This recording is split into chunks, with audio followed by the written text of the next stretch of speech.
जय हिंद प्यारे विद्यार्थियों, कैसे हैं आप लोग। आशा करते हैं आप लोग जैसे भी होंगे बहुत ही अच्छे होंगे और आप लोगों की पढ़ाई बहुत ही बेहतरीन तरीके से चल रही होगी।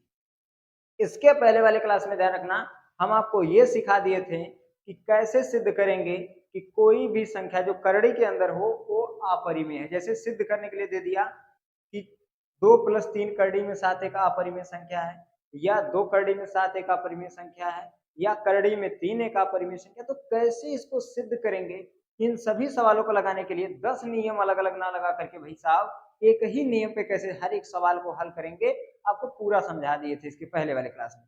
आज के क्लास में ध्यान रखिएगा, हम लोग स्टार्ट करेंगे चैप्टर दूसरा वाला जो जिसका नाम है बहुपद।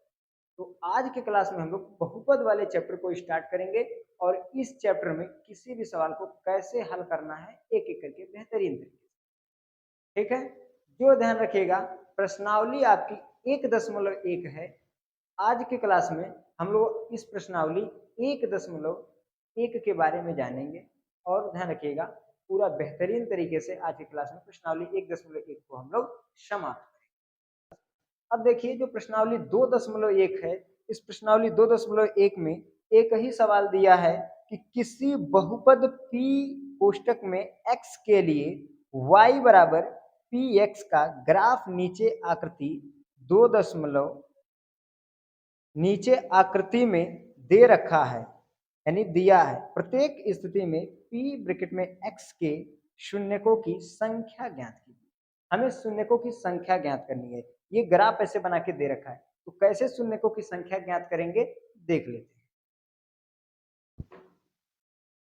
तो ध्यान रखिएगा, ऐसे आपको एक ग्राफ बना के दे देंगे,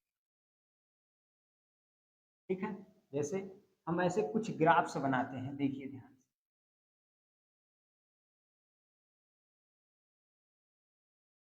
कुछ ग्राफिक्स बनाते हैं, इन ग्राफिक्स के जरिए चीजों को समझते हैं।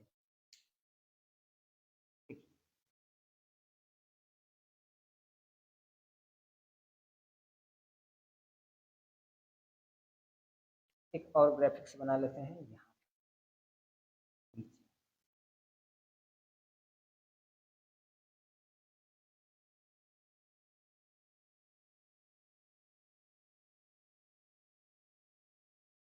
ठीक, अब ये देखो, इनको कैसे समझेंगे कि ये सही है या गड़बड़ है। तो कैसे शून्यकों की संख्या को ज्ञात करेंगे, जैसे देखो ये बना दिया, ऐसे कर दिया,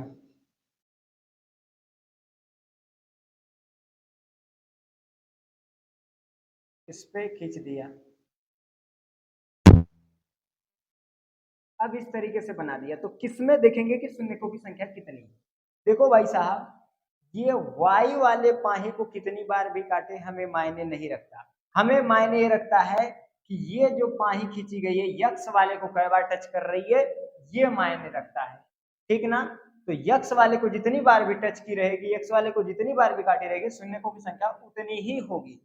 जैसे ध्यान से देखिएगा, इस वाले चित्र में हम देखेंगे तो कई बार ये x अक्ष की पाही है, ये y अक्ष की पाही है। तो x अक्ष की पाही को ये कितनी बार काटा है, 1 2 3 और 4 बार टच किया है। देखो पूरा नहीं काटा है, छू करके चला गया है घूम के, इसलिए कई बार 1 2 3 और 4 बार। तो इसमें शून्यकों की संख्या लिखेंगे, इसमें शून्यकों की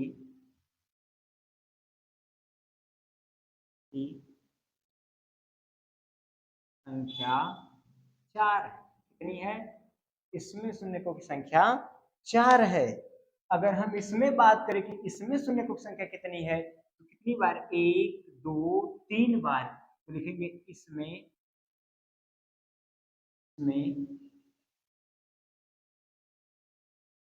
शून्यकों की